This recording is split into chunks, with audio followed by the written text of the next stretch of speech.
Do you want to teach English as a foreign language? Perhaps you've already got a TEFL qualification. Perhaps you know you're going to be really fantastic at it, or you've done some voluntary work and you've decided that this is now the job for you. But are you struggling because you don't have a degree and finding jobs that are applicable to you? Well, this video is going to show you different ways you can teach English as a foreign language without a degree. So please like and share this video. Subscribe to get more TEFL videos. I'm Carl, the TEFL guy. I've taught in many places around the world, and now I work here as an online teacher, examiner, and teacher trainer. Let this video show you the best way to get started as a English as a foreign language teacher without a degree. Okay, so let's get started. Now, the first thing that I want to say is I'm going to be upfront with you. If you don't have a degree, it is more difficult to find a TEFL job than people who do have a degree. Anything out there that tells you different, they're not telling the truth, basically. Now, I've said that, but it is possible, and I have trained people without degrees who've gone to work abroad or have worked online. Okay, it is definitely possible, but it is more difficult. And I just want to be truthful with you right from the outset there. Okay, so there are different ways of teaching and a degree is not needed to become a TEFL teacher.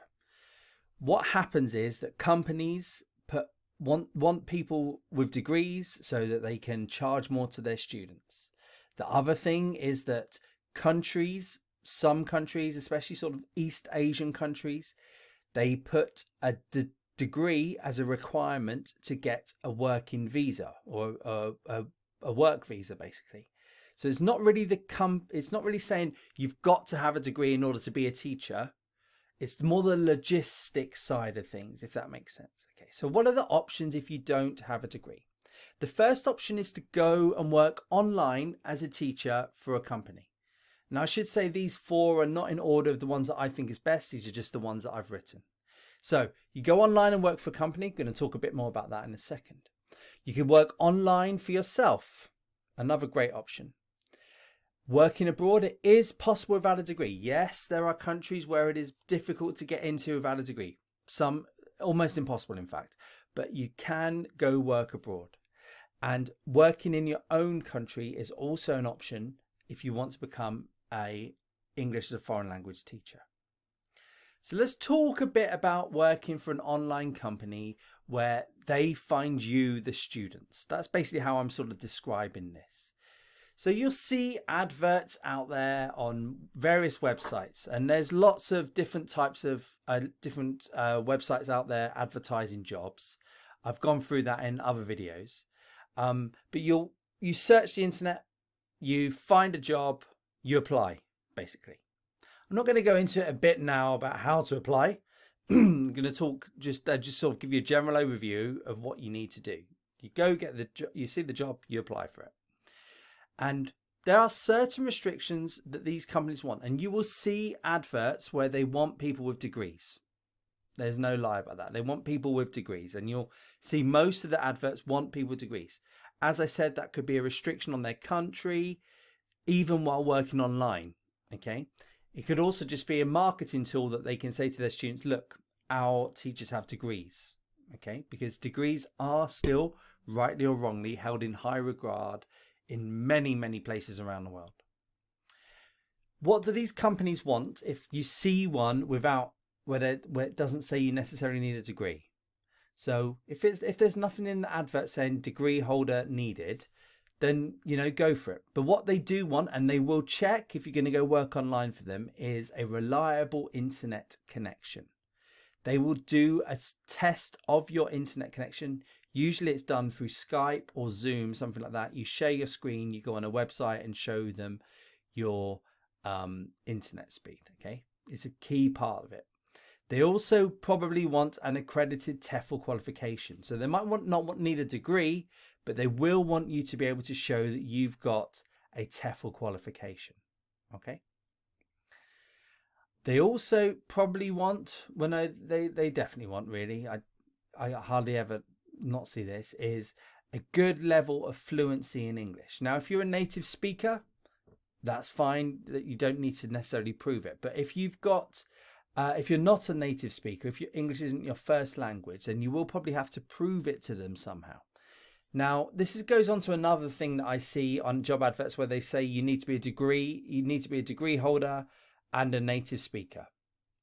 Okay, that says what it is. But if it says you need to be a native speaker, there's no mention of a degree, and you are not an English speaker by birth from your first language, email them, ask them, can I prove it through an IELTS test or a Duolingo test or a Trinity test or a Cambridge test, something like that.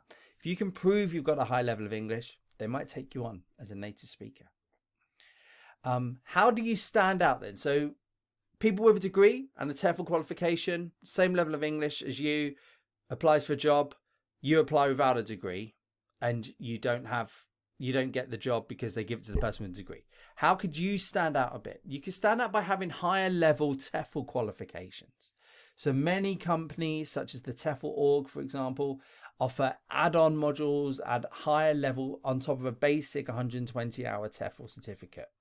So definitely something that's worth thinking about is if you could add on some extra modules, online teaching modules, for example, teaching kids modules, that would make you stand out from the person who maybe has a degree in just a TEFL certificate.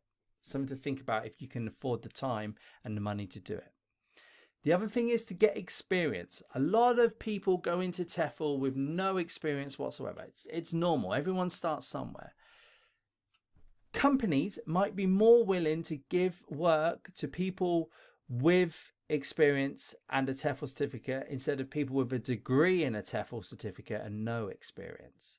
So think about how you could get experience. Now, you might not have any experience right now, but can you do some voluntary work? Could you go and look locally to you and sort of help out your friends, for example, and teaching them some English if your level of English is much better than theirs? Think about that. You can put that down on your CV. It counts as experience. Or the next online option is to work for yourself, where you find your own students, basically. So you become an independent teacher. You are totally in charge of many, many things. Okay, you work to your hours. So if you want to work in mornings your time, find students within that time zone who would fit that, basically. So, if you're in Europe, you could go after students that in Asia in the afternoons. Now, if you can find your own students through marketing, that kind of thing, then you get the hours yourself that you want to work. You teach what you want. You really only enjoy teaching kids? Fine, just teach kids. You like teaching academic English? Teach academic English, okay? It's called a niche. I would really recommend, if you're going to go down this route of being online for yourself, you find a niche, something that can help you to market yourself better, okay? Now, you don't need a degree for this because you can just advertise yourself you find your own students. You don't go through a company where they have the regulations set out by their governments, or you don't go through a company because they say they have degree holders in order to get better students. You don't need to do that. You can just advertise your personality, advertise your good teaching skills directly to the students. They tend to only really care if you've got a TEFL qualification. They don't really care if you've got a degree. They give you the money. There's no middleman taking a cut. It all works out fine because you can charge what you feel is a fair rate. Now, think about where you are in the world. Think about where the students that you're going after in the world are. What is a fair rate for them to pay? What's a fair rate for you to receive for your time? Okay. Now, the thing that I would say about becoming an independent teacher is it does take time. You're not going to find quickly that your calendar fills up with people who you found, okay? It didn't happen with me at all. I really recommend that you sort of think about it and you take your time with it and you don't rely straight from the start in finding your own students, okay? It does need some marketing knowledge. You've got to understand, you've got to know a bit about marketing yourself, marketing your products to get the students, okay? Going to do another video on that soon. But if you do want to go down the online route and you don't have a degree, then I really think that long term it is the best outcome to find your own students. Okay, you're gonna make more money. You're gonna enjoy it more. You're gonna be able to pick and choose the hours you work for. You're not gonna have, you know, lots of complaints from the companies that you work for. It is really the best way, but it does take time. Anyone that says you're going to be full up within the next month where you'll be turning down students, unfortunately, they're not telling the truth to you. It takes time to fill up your calendar and find the students. Okay. The other option, which is kind of, I think, like an in-between from working online for yourself and working for a company, is to set up a profile on companies such as Preply or Italki, where you basically find your students. But there's a lot of competition on these websites for other people. Okay, so you're going to see other teachers who maybe have a similar niche to you, or other teachers that are sort of going for the same market as you, and it can be quite competitive. So just something to think about. You could go down that route. Maybe you even do that while setting yourself up online. Okay. Got another video where I talk about how to set yourself up online. Okay. The other option is to work abroad. A lot of people get into TEFL to work abroad, and there are definitely options out there for non-degree holders. Definitely. Okay. However, not having a degree and working abroad probably has the most sort of barriers for non-degree holders. There are big chunks of the world where there's a big market for teaching English as a foreign language, where there's lots of jobs where they won't take on people without a degree, such as Korea. China can be difficult, you know, especially the rules are changing a lot in China at the moment. Japan is also difficult to get into a degree, apart from if you go on something called a working holiday visa. I'm going to talk about that in a minute. Europe can be difficult to get into unless you have an EU passport.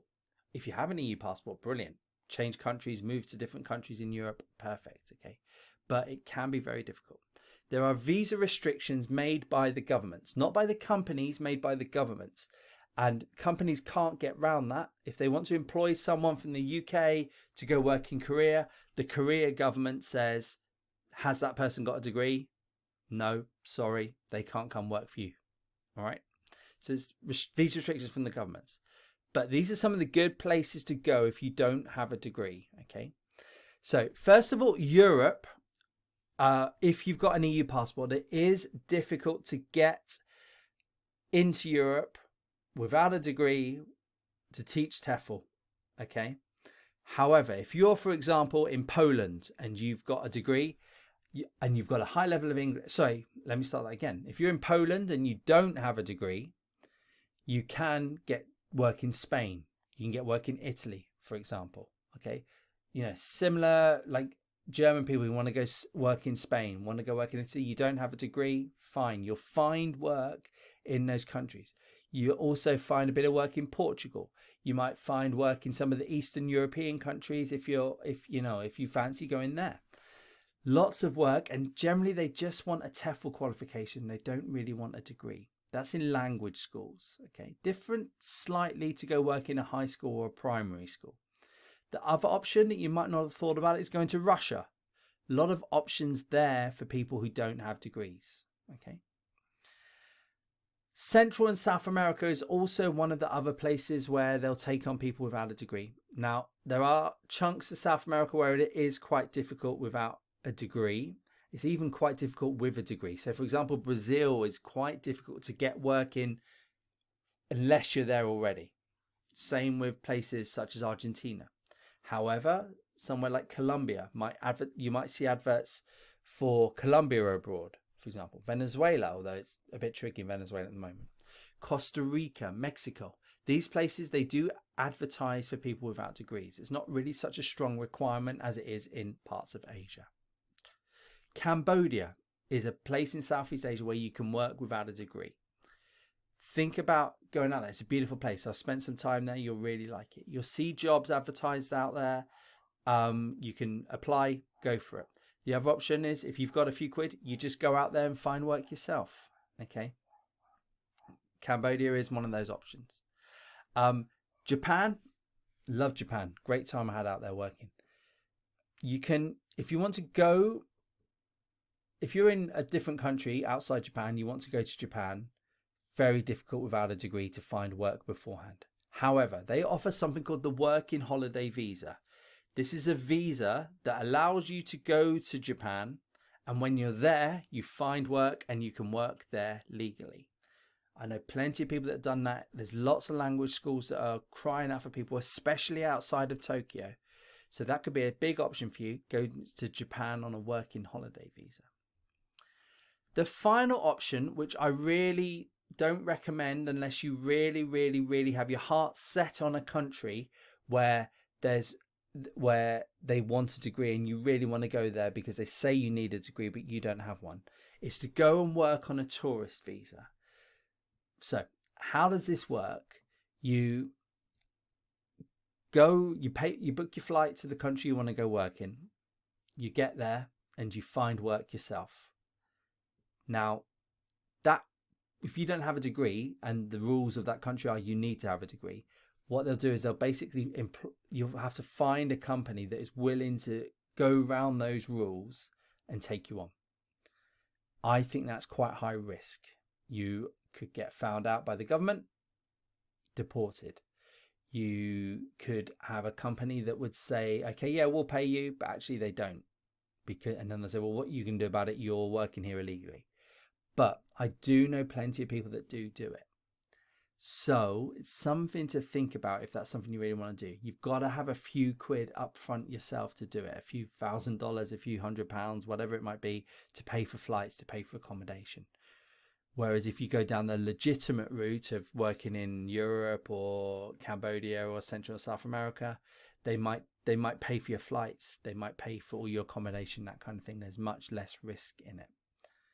Just something to bear in mind there. The other option, the final option, sorry, I should say there about working abroad. Like if you don't see any jobs in any of these countries being advertised at the moment, could be because of the temporary situation, because of the pandemic. But if you really want to get out there, then email them. You know, look at a city. If you want to go work in Spain, look at the city you want to work in Spain. Google the language schools that are there. Apply, email them, see what they want to see if they'll take you on. You'd be surprised how many places don't advertise but are actually looking for teachers. Okay, you got to do a bit of legwork yourself, introduce yourself, that kind of thing.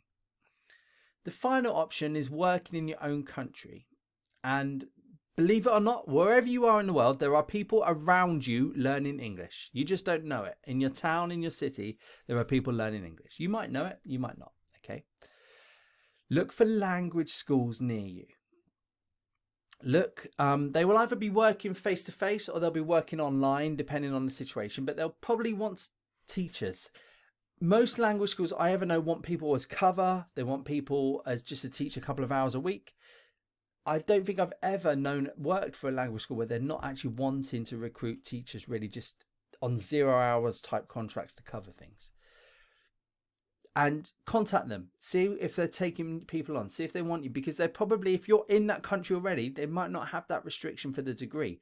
Yes, they'll want a TEFL certificate, but they won't have the restriction for a degree. So therefore, there are not so many hurdles. You haven't got to get over the requirements for a visa.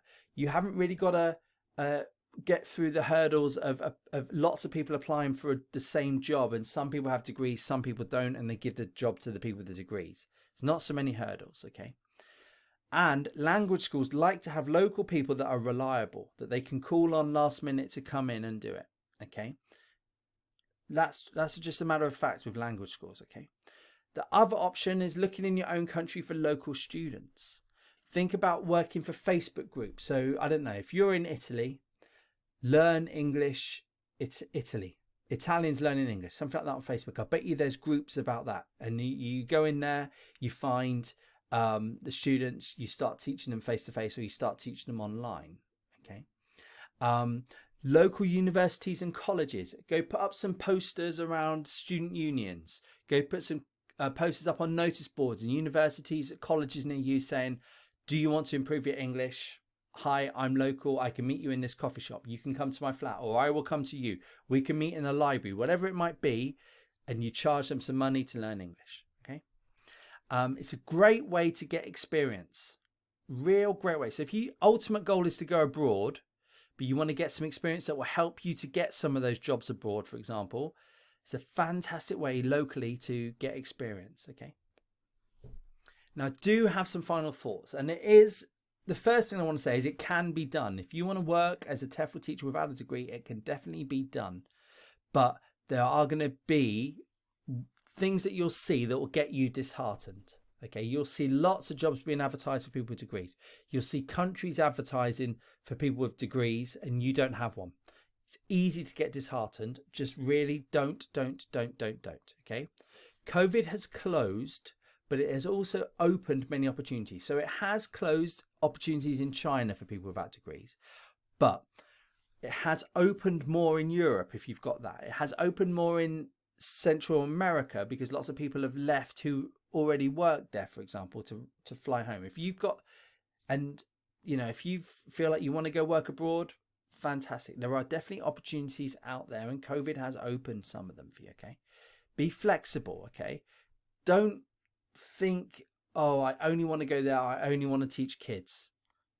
No, you've got to be open to lots of things. Okay, be patient and something will happen. Okay, I promise you something will happen.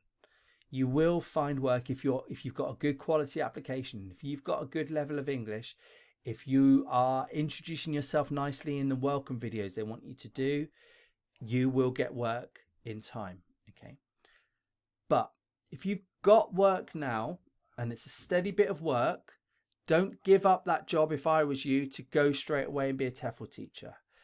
Can you work evenings as a TEFL teacher, for example, to get you started? Okay.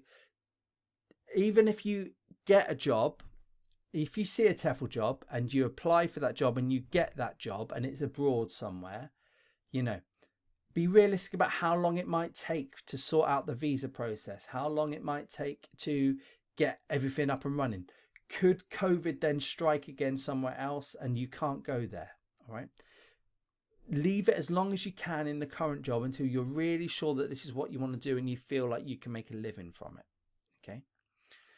Research online in groups on Facebook, on Reddit, look on Twitter and see what people are doing there without degrees. See if there's jobs available for people without degrees. There are. You've just got to keep looking for them. You've just got to be patient for them. Okay.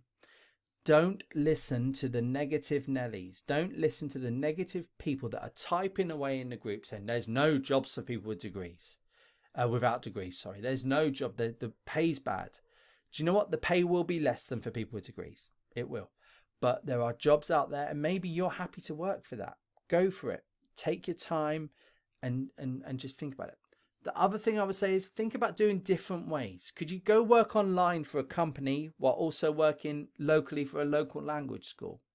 Could you work online while setting up your own teaching business yourself to find your own students? Definitely possible.